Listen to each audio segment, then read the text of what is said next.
Joseph Watson's joining us via video Skype from England. Webster Griffin Tarpley, who's recently been to Tripoli and been under bombardment, is going to be popping in to give us his latest analysis on what's happening in Libya.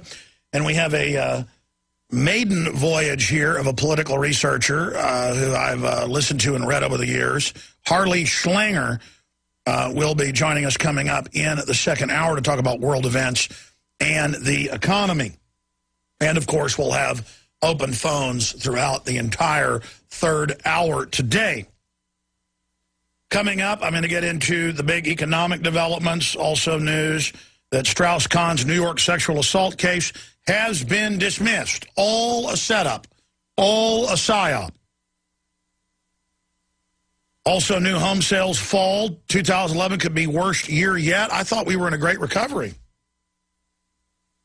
By the way, I keep getting emails going, Alex, it was $17 trillion given to the foreign banks, along with the new $1.5 trillion we're learning that was secretly given to offshore banks. I know. This is an additional trillion plus we just discovered that Bloomberg reported on yesterday.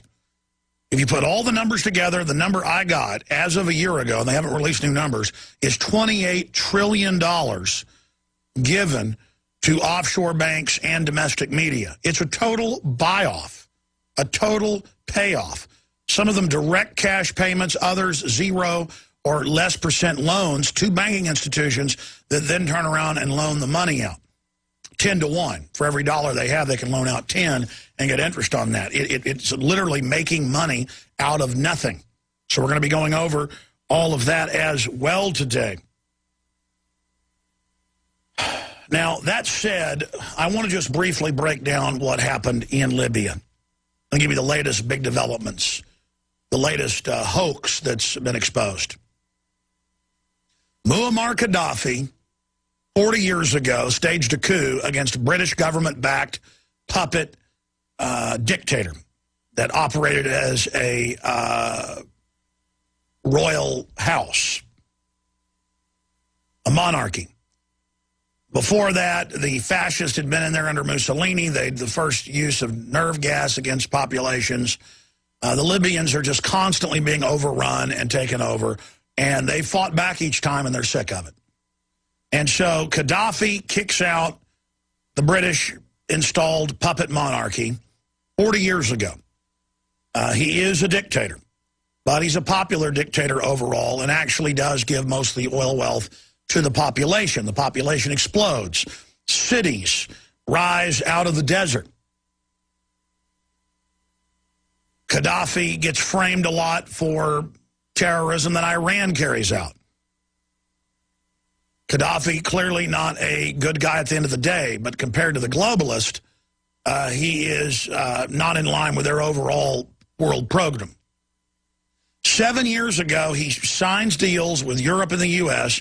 to let the big banks and big insurance companies and oil companies come in again and privatize things. He starts handing the economy over to the bankers because he knew that they were ready to militarily come in and take him out. They tried to assassinate him a bunch using Al-Qaeda.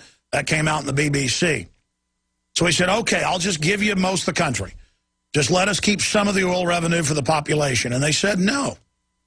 Now, first they let him think that he'd made a deal, and 7 years later, they launched Al-Qaeda operations out of the East, admitted Al-Qaeda. I have the L.A. Times here admitting it. The rebel leader, admittedly, brags that he helped kill Americans in Iraq and says, I still hate Americans. And so you've got to decide, are you for national sovereignty and Gaddafi, or are you for Al-Qaeda and NATO and the big mega banks? The same mega banks looting America. The same mega banks that threatened Congress 3 years ago with martial law if they wouldn't give them untold trillions. Visit Infowars.com and PrisonPlanet.com. When you're on the site, you can also tune in 24 hours a day to my daily radio broadcast. There's also a free iPhone app to listen to the syndicated radio show when and where you want.